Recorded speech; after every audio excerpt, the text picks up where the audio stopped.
नमस्कार, बहुत स्वागत है आप सभी का। आप देख रहे हैं आपकी बात मध्य प्रदेश और मैं हूं अभिलाष मिश्रा। मध्य प्रदेश में कांग्रेस लगातार एक के बाद एक झटके सह रही है, इसलिए अब उसने इस स्थिति को बदलने का मन बनाया है। मध्य प्रदेश की कांग्रेस अब एक एक कर अपने बड़े नेताओं को जनता और अपने कार्यकर्ताओं के बीच भेजना चाहती है। खासतौर से संगठन को 2028 के चुनाव के लिए बहुत मजबूत करने की तैयारी में जुट गई है। इसी सिलसिले में अमरकंटक से शुरुआत दौरे की हुई है जीतू पटवारी की, जो पूरे महाकौशल में दौरा करेंगे और विंध्य की कमान को संभालेंगे नेता प्रतिपक्ष उमंग सिंघार। सवाल यह है कि नेताओं के ये दौरे, उनकी ये कवायद, अपने अपने कार्यकर्ताओं से मिलने की कोशिश और अपनी जमीन को मजबूत करने की ये जो कोशिश है, ये कितनी कामयाब होगी? क्या वाकई में कांग्रेस अगर जमीन से जुड़ेगी तो उसके बाद उसकी जड़ें मजबूत हो जाएंगी और 2028 का चुनाव वो अच्छे से लड़ पाएगी? क्या सही दिशा में चल रही है कांग्रेस की रणनीति? बहुत सारे सवालों के साथ शुरू करते हैं आपकी बात।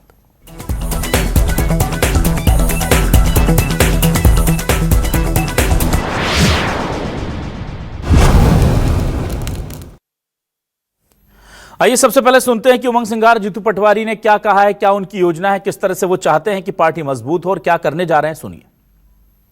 कि 2012-13 से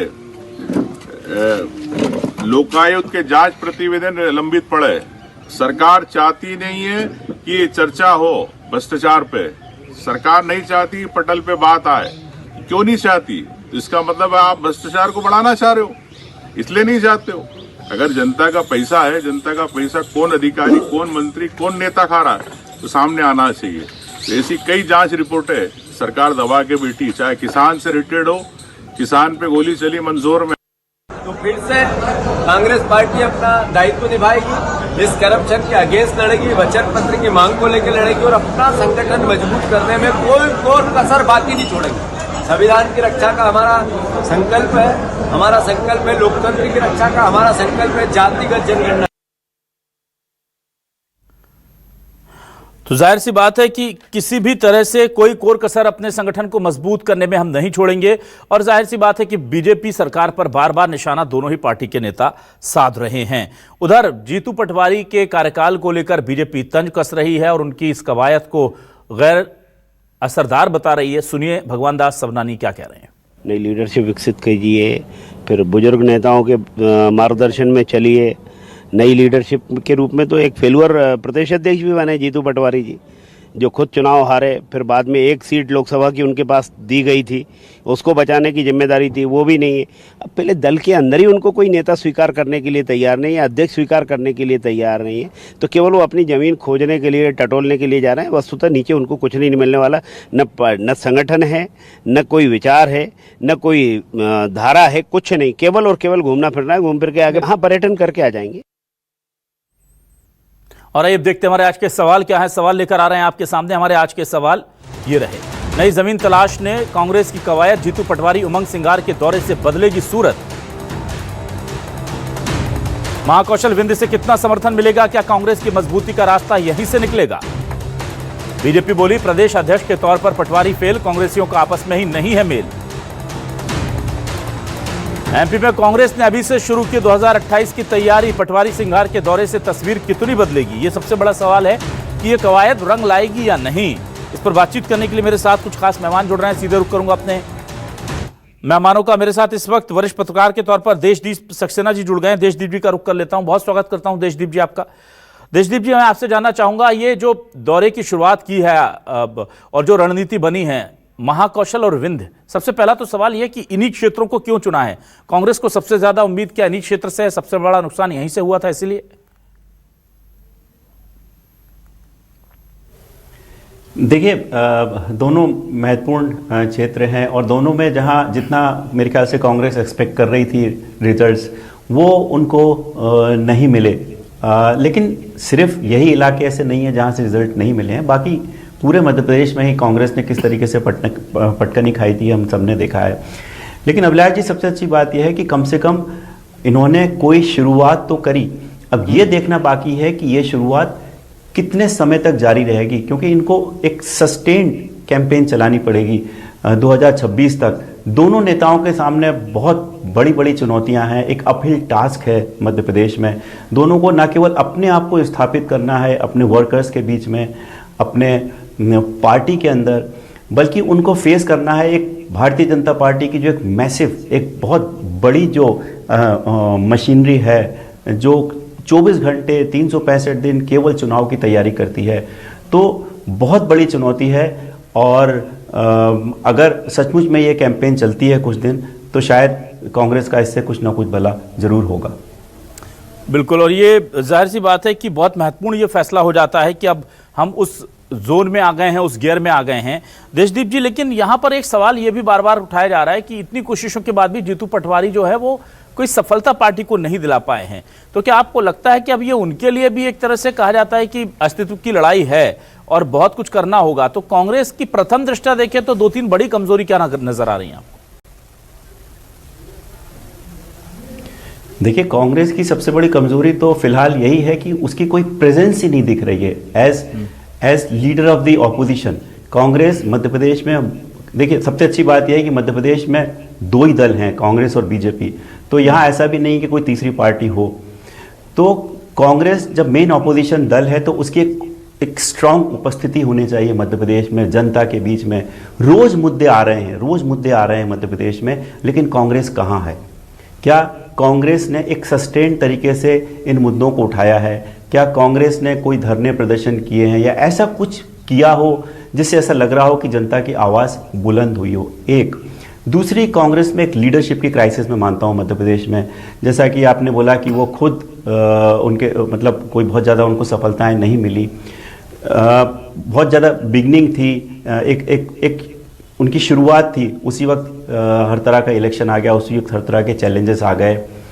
तो ठीक है, आपको अगर सफलताएं नहीं मिली, लेकिन आप यंग हो, आप डायनेमिक आपको होना चाहिए और आपको दिखाना चाहिए अपने वर्कर्स को। देखिए, मैंने पहले ही कहा था कि इनको सबसे पहले इनकी जो मेन चैलेंज है वो अपने आप को खुद को स्थापित करना है। ये दिग्विजय सिंह नहीं है, ये कमलनाथ नहीं है, है ना। ये इनकी एकदम नई शुरुआत है, और ऐसे में उनके सामने जो ऑपोजिशन है वो बहुत स्ट्रांग ऑपोजिशन है। तो इनके पास मल्टीपल चैलेंजेस हैं। एक तो इनको लगातार जनता की आवाज़ उठानी है, धरने प्रदर्शन करने हैं, मुद्दों को उठाना है जो बीजेपी उनको लगातार दे रही है, जो वो उठा नहीं पा रहे हैं मेरे ख्याल से। और फिर उनको अपने आप को स्थापित करना है, वर्कर्स पे स्थापित करना है, पार्टी को स्थापित करना है। 2026 लगता है कि अभी 28 दूर है, लेकिन बहुत ज़्यादा दूर नहीं है, क्योंकि इनको एक बहुत बड़ा रास्ता तय करना है 2028 तक जाने के लिए। उसमें वो ड्यूरेशन मेरे हिसाब से बहुत कम है, वो ड्यूरेशन, और काम बहुत ज़्यादा है। ठीक है, इस बीच हमें ज्वाइन किया है कांग्रेस से वरिष्ठ नेता प्रवक्ता अब्बास हाफिज जी ने। अब्बास जी, बहुत स्वागत करता हूं आपका। अब्बास जी, देखिए बहुत महत्वपूर्ण है बात अभी कह रहे थे सक्सेना जी की, एक बहुत अच्छी बात यह है कांग्रेस ने अब शुरुआत कर दी है 2028 के लिए। ये सबसे पॉजिटिव साइन है कि अब वो कमर कस चुके हैं, और चूंकि एक लंबी लड़ाई लड़नी है जिस तरह की स्थिति रही चुनावों में, तो मैं ये जानना चाहता हूं कि केवल 2 दिग्गज नेता प्रतिपक्ष और प्रदेश अध्यक्ष यही इस टूर पर निकल रहे हैं, इस दौरे पर निकल रहे हैं इस रणनीति के साथ, या तमाम बाकी दिग्गजों को भी हम देखेंगे कि वो कार्यकर्ताओं से मिलेंगे, जमीनी कार्यकर्ताओं से मिलेंगे, जमीन पर जाकर के लोगों की समस्याएं सुनेंगे और कार्यकर्ताओं से मिलकर के संगठन को मजबूत करेंगे? देखिए विलास जी, सबसे पहली बात यह है कि एक नेता प्रतिपक्ष हैं जो कार्यकर्ताओं की समस्याओं के समाधान के लिए सदन में आवाज उठाते हैं, तो वो अपने दौरे कर रहे हैं। एक प्रदेश अध्यक्ष जीतू पटवारी जी हैं, वो अपने दौरे कर रहे हैं कि प्रदेश की मैं जहां जहां जिसको जिम्मेदारी दी थी उस जिम्मेदारी के हिसाब से काम करने के लिए कौन कहाँ क्या कर रहा है। हर एक नेता को मध्य प्रदेश में आपने देखा, हमारी 2-3 सूचियां आई, एक के बाद एक। पहले तो सूची आई कार्यकारिणी की, उसके बाद कार्य विभाजन की, कार्य विभाजन में फिर एक और सूची आती है जिसमें सारे जितने भी वरिष्ठ नेता हैं उनको भी जो जिम्मेदारी दी गई है उसके ऊपर भी काम करने की। तो हर एक नेता अपनी अपनी जिम्मेदारी अलग अलग क्षेत्र में पूरी दे रहा है, निभा रहा है, अपने काम को अंजाम दे रहा है। और आने वाले तमाम जो उपचुनाव हैं वो भी हैं सामने, लोकल बॉडी इलेक्शंस भी आ जाएंगे 1.5-2 साल में। उस सब की बिसात हमारी बिछाना हमने तय शुरू कर दी है। जीतू पटवारी जी को आपने देखा, मध्य प्रदेश के कांग्रेस के हर एक कार्यकर्ता के साथ वो कदम से कदम मिला के हर एक क्षेत्र में जाने का काम कर रहे हैं। हमारे नेता प्रतिपक्ष महोदय उमंग सिंघार जी के भी दौरे चल रहे हैं। इनके दौरों में आप वरिष्ठ नेताओं को भी इनके साथ देखेंगे जो उस क्षेत्र के हैं, जो उस क्षेत्र में जिम्मेदारी निभा रहे हैं। हर एक मंच पे खड़ा दिख रहा है। और ऐसे में हमारी तैयारी जो है वो अभी से शुरू हो चुकी है कि आने वाले समय में जनता की लड़ाई को सड़क से लेके सदन तक कैसे लेके जाया जाएगा। सड़क की ठीक लड़ाई जीतू पटवारी जी लड़ रहा है, सदन की लड़ाई उमंग सिंघार जी लड़ रहा है, और यही कांग्रेस का कार्य विभाजन है और समन्वय। ठीक है, जरा वो तस्वीर भी दिखा दें। जीतू पटवारी जी आज एक मंदिर पहुंचे और वहां पर हाथी के पैर के बीच से जो प्रतिमा है उससे निकले, और ये जो वो तस्वीर है जरा फुल स्क्रीन दिखा दीजिए, मेरी गुजारिश है जी। यहां देखिए, इसके बारे में कहा जाता है कि जो व्यक्ति ईमानदार होता है, अच्छा होता है, सच्चा होता है, वो इसके पैरों के बीच से निकल जाता है। और इसके बाद उन्होंने चुनौती भी दे दी शिवराज जी को और मोहन यादव जी को कि वो निकल कर दिखाएं। हालांकि चरित्र का तो पता नहीं, लेकिन हाँ, शरीर से जो फिट है वो इसमें से निकल सकता है। हालांकि देखिए, पटवारी जी को भी दिक्कत हुई, लेकिन वो निकल गए उस तरफ, और उसके बाद उन्होंने चुनौती दे दी। तो ये दरअसल एक मैसेज कन्वे करने का भी तरीका है। ये कहा जा सकता है कि जीतू पटवारी की सनातनी चुनौती है सीधे तौर पर। अब मैं वापस आता हूं सक्सेना जी आपके पास। सक्सेना जी, ये जो रास्ता है कि जनता से जुड़ाव, ये एक बहुत बढ़िया तरीका हो सकता है कि बीजेपी जिस पर आपको टारगेट करती रही है वहीं से शुरू कीजिए। कहते हैं ना कि जो सबसे कमजोर कड़ी है उसी को सबसे पहले मजबूत कर लीजिए।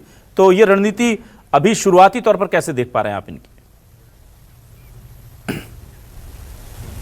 देखिए, मैं आपका सवाल का जवाब देने के पहले जो आपने जहाँ से सेंटेंस खत्म किया था वो बड़ा इंटरेस्टिंग था, वो कि सनातनी चुनौती। तो अगर ये सनातनी चुनौती देंगे तो देखिए बीजेपी से नहीं जीत सकते। इसके पहले सबनानी जी ने बड़ी अच्छी बात कही थी, कांग्रेस के रेफरेंस में वो बात बड़ी अच्छी है कि विचार, हाँ, कहीं ना कहीं एक विचार मिसिंग है कांग्रेस के पास। आप कभी सॉफ्ट हिंदुत्व पे आ जाते हो, कभी हाथी के नीचे से निकलते हो, तो आप पूरी तरीके से ये कोशिश कर रहे हो कि बीजेपी के पिच पे जाके उसको हराने की कोशिश कर रहे हो। आपका अपना खुद का विचार मेरे हिसाब से कहीं ना कहीं मिसिंग है। अब आपकी बात पे आते हैं जनता से कनेक्ट। तो हम शुरू से यही बात कर रहे हैं अभिलाष जी कि जनता से इनको कनेक्ट होना पड़ेगा, जनता के मुद्दे उठाने पड़ेंगे, भले ही इनकी बात मीडिया में आए या नहीं आए। देखिए, जनता के क्या मुद्दे हैं। अभी मध्य प्रदेश में पिछले कुछ समय से दो मुद्दे बहुत छाए हुए हैं। एक, और वो दोनों मुद्दे सरकार के एक तरीके से खिलाफ ही जाते हैं, जिसमें से एक 52 किलो सोने का निकलना है, और उसके अलावा कुछ रियल एस्टेट जो कारोबारी हैं उनके पास रेट का, और वो इसी पुरानी सरकारों से जुड़ा हुआ माना जा रहा है। क्या सशक्त तरीके से, सस्टेन्ड तरीके से कांग्रेस ने ये मुद्दे उठाए? ये भ्रष्टाचार के बारे में बात कर रहे थे अभी इनके नेता, आपने बाइट सुनाई थी। इससे बड़ा भ्रष्टाचार का मामला क्या हो सकता है कि किसी कार में 52 किलो सोना निकले और कुछ 10 करोड़ रुपए निकले। लेकिन क्या कांग्रेस ने एक सस्टेन्ड कैंपेन करी है उसके बाद से अभी तक? मेरे ख्याल से नहीं करी है, और जनता यही चीज़ों से वो डिस्कनेक्ट हो जाते हैं। तो आपका कहना सही है कि जनता से इनको जुड़ने के लिए जनता से कनेक्ट करना पड़ेगा, और रोज जो भारतीय जनता पार्टी की सरकार उछाल उछाल के इनको कैश दे रही है वो कैश पकड़ने पड़ेंगे। जब तक ये कैश नहीं पकड़ेंगे तब तक ये मैच नहीं जीत पाएंगे। ठीक है, इस वक्त हमारे साथ बीजेपी के वरिष्ठ नेता प्रवक्ता ब्रिज गोपाल लोया जी भी जुड़ गए हैं। ब्रिज जी, आपका बहुत स्वागत करता हूं मैं, और बड़ा सवाल यही करूंगा कि कांग्रेस ने तैयारी कर ली है जबरदस्त तरीके से 2028 में आपको चुनौती देने की। नेता जो हैं वो निकल गए हैं, कार्यकर्ताओं से ज़मीनी संवाद कर रहे हैं, चुनौतियां भी दे रहे हैं बीजेपी को, करप्शन का मुद्दा भी उठा रहे हैं, सनातनी चुनौती भी दे रहे हैं कि हाथी के पैर के बीच से शिवराज जी और मोहन यादव जी निकल कर दिखाएं। कैसे देखते हैं आप? देखिए, 2-3 बातें हैं।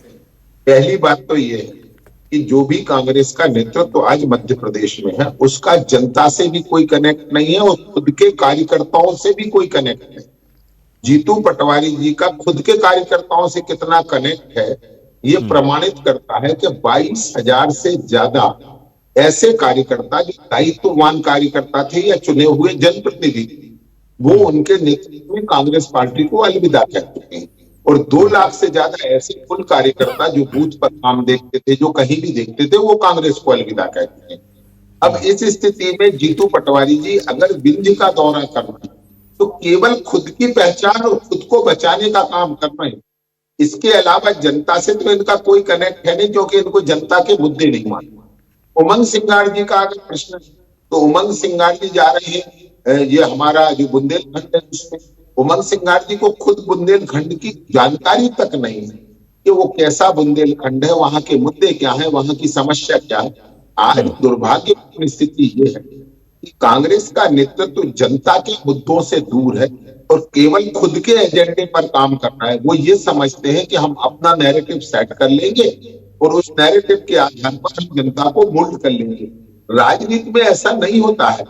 आपको जनता के मुद्दों के साथ चलना पड़ेगा। आप उस बुंदेलखंड में जा रहे हैं जहां देश का सबसे बड़ा प्रोजेक्ट बीना रिफाइनरी में पेट्रोलियम पार्क का चल रहा है। अब इस स्थिति में आप वहां जाएंगे और फिर वहां जाकर आप देखिएगा, आने वाले समय में आप देखेंगे कि ये उसकी भी आलोचना करेंगे। जो वहां की अर्थव्यवस्था को बदल रहा है, लोगों के जीवन स्तर को बदल रहा है और युवाओं में जो ऊर्जा है उसमें एक नया संचार कर रहा है। ऐसी स्थिति में आप जनता के मुद्दों से दूर होते हैं। मुझे लगता है कि कांग्रेस के ये जो प्रयत्न हैं ये थोते हैं, बेमानी है और जनता से इनका कोई कनेक्ट नहीं है। ठीक है, मैं अब्बास जी आपके पास आता हूं। अब्बास जी देखिए, एक बड़ी बेसिक सा ताना कह लीजिए सियासी तौर पर, या बड़ी चुनौती मान लीजिए, अगर मैं और गंभीर भाषा में कहूं, कि आपके पार्टी के अध्यक्ष को पार्टी के बड़े नेता ही स्वीकार नहीं करते, उनकी acceptance with in the party नहीं है। यह भी एक बड़ी चुनौती, इसको लेकर क्या कहेंगे? देखिए, भारतीय जनता पार्टी का काम है इस तरह की बातें करना। बहुत अच्छी बातें करते रहें। ऐसे तो हम भी कह सकते हैं कि अगर इस बात में कोई सच्चाई है तो मुख्यमंत्री मोहन यादव जी का नेतृत्व स्वीकार करने को तैयार नहीं है बीजेपी के बड़े नेता। कैलाश जी नाराज चलते हैं, प्रहलाद पटेल जी नाराज चलते हैं, केंद्रीय मंत्री से उनको राज्य मंत्री बना दिया गया मुख्यमंत्री के सपने दिखा के। नरोत्तम जी पहले से नाराज हैं, उनको कोई मुख्यमंत्री मानने को तैयार नहीं है। भूपेंद्र सिंह जी की जंग चल रही है पहले से। तो ये सारी चीजें अगर कही जाएंगी तो कयासों में बात हो जाएगी।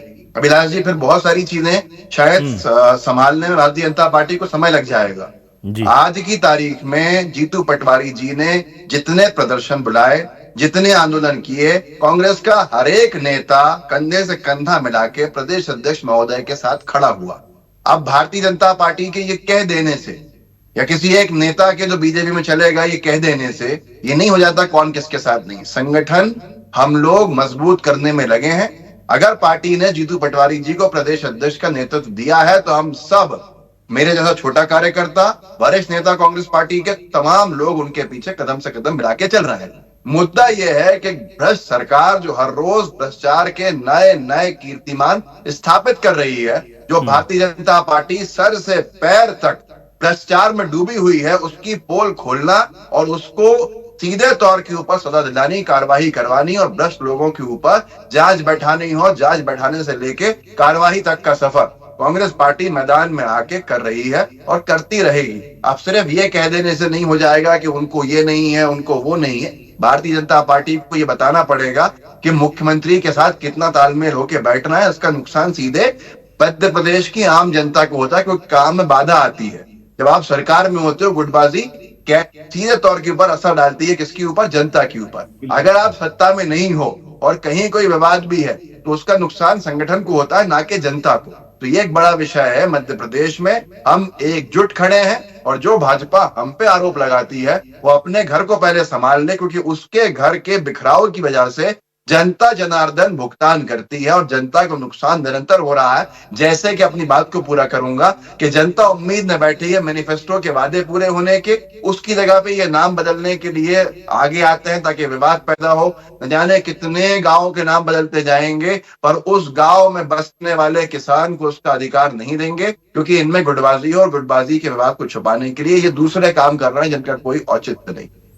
ठीक है, चलिए वापस आता हूं मैं सक्सेना जी आपके पास। सक्सेना जी देखिए, कांग्रेस के पास चूंकि अभी लंबा वक्त है और आप कह रहे हैं कि हालांकि तैयारी के लिए जितनी बड़ी तैयारी लड़ाई लड़नी है उसके लिए वक्त भी कम है, पर कांग्रेस के पास अभी क्या विकल्प हैं? कैसे वो चुनौतियों को पार कर एक बहुत मजबूत विपक्ष के तौर पर 2028 की बात करें तो चुनौती दे सकती है बीजेपी को?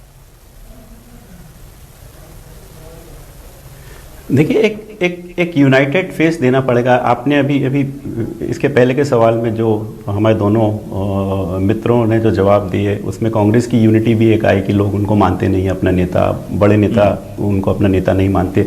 तो कांग्रेस को कहीं ना कहीं एक यूनाइटेड फेस दिखाना पड़ेगा। न केवल दिखाना पड़ेगा, लेकिन वो एक इन ट्रू सेंस वो होना चाहिए कि यूनाइटेड हैं वो लोग, आपस में किसी तरह का कोई बिखराव नहीं है। बड़े नेताओं को साथ के चलना पड़ेगा। आप अपने बड़े नेताओं को इग्नोर नहीं कर सकते मेरे ख्याल से, क्योंकि अभी की भी जो कांग्रेस है वो कहीं ना कहीं उसमें कमलनाथ जी के लोग हैं, उसमें दिग्विजय सिंह जी के लोग हैं। तो आपको अपने अपने अपने वर्कर्स में, जैसे मैंने कहा, अपने आप को स्थापित करना है, पार्टी को स्थापित करना है, एक यूनाइटेड फेस देना है। वो भी किसके सामने? वो भी भारतीय जनता पार्टी के सामने। मध्य प्रदेश बीजेपी और आरएसएस की एक बहुत बड़ी लेबोरेटरी है, वहाँ वो बहुत बहुत स्ट्रांग है। आरएसएस स्ट्रांग है, भारतीय जनता पार्टी स्ट्रांग है, और पिछले 2 दशक से उनका मध्य प्रदेश में राज है। तो छोटी मोटी चुनौती नहीं है। दोनों को, जीतू पटवारी जी को और उमंग सिंघार जी को, एक यूनाइटेड, ना केवल एक यूनाइटेड फेस देना पड़ेगा, बल्कि मैंने जैसे पहले कहा कि एक सस्टेन्ड कैंपेन आने वाले चुनाव तक लगातार करनी पड़ेगी, जिसमें जनता का कनेक्ट होना चाहिए, जिसमें विधानसभा में मुद्दे उठने चाहिए, सड़क पे मुद्दे उठने चाहिए। जैसे कहते हैं कि सड़क से लेके संसद तक ये मुद्दे लगातार उठते रहने चाहिए, और एक दिखना चाहिए कि मध्य प्रदेश में कांग्रेस संगठन जिंदा है और वो जनता की आवाज़ उठा रहा है। ठीक है, चलिए, तो कुल मिलाकर के ये बात तो बिल्कुल साफ है कि कांग्रेस को लंबी लड़ाई लड़नी है, लेकिन इसके साथ ही साथ हम एक चीज़ और ये समझ सकते हैं, ब्रिज जी आपके पास आता हूँ, कि देखिए एक बहुत बड़ा जब हम अंतर देखते हैं ना, तो एक संगठन और संगठन के साथ संघ, वो एक एडिशनल फैक्टर आपके लिए बहुत ज़्यादा इंपॉर्टेंट हो जाता है। क्या वैसा कांग्रेस के पास एक कॉम्प्लीमेंट्री सपोर्ट सिस्टम नहीं है, जिसकी वजह से भी शायद कांग्रेस लड़खड़ा जा रही है या कांग्रेस को सफलता नहीं मिल रही है? क्योंकि आपको वहां पर रूट्स मिलती है, भले ही आपके राष्ट्रीय अध्यक्ष कहते हैं कि अब आपको उनकी ज़रूरत नहीं है, लेकिन जैसे ही वो कहते हैं तो 400 का सपना टूट जाता है, और फिर संघ जो है वो अपना काम जहां जहां करता है अच्छे से, वहां पर दिखता है उनका फर्क। तो ये कांग्रेस के पास नहीं होना भी कांग्रेस के लिए एक बड़ी चुनौती है। ना कि इनका, ये क्या बताइए बड़ा इसके बारे में? संघ से हमें विचार आता है, अच्छा, और वो विचार जो है वो हम जनता तक लेकर जाते हैं। हम इसलिए हमेशा कहते हैं कि हम एक विचार परिवार का हिस्सा है। वो जो विचार परिवार है, उसका जो विचार है, उस विचार को विचारधारा के रूप में लेकर हम जनता के पास जाते हैं, और इसलिए भारतीय जनता पार्टी में संवाद एक निरंतर प्रक्रिया का हिस्सा है।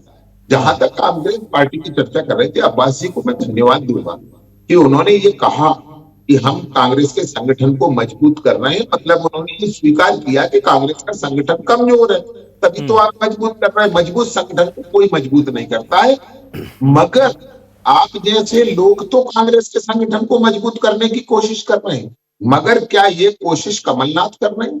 क्या ये कोशिश अरुण यादव कर रहे हैं? क्या ये कोशिश दिग्विजय सिंह कर रहे हैं? नहीं कर रहे हैं। ये जड़ों में मट्ठा डालने की कोशिश कर रहे हैं कि कांग्रेस संगठन से मजबूत ना हो, क्योंकि कांग्रेस में संगठन की मजबूती का मायने क्या है?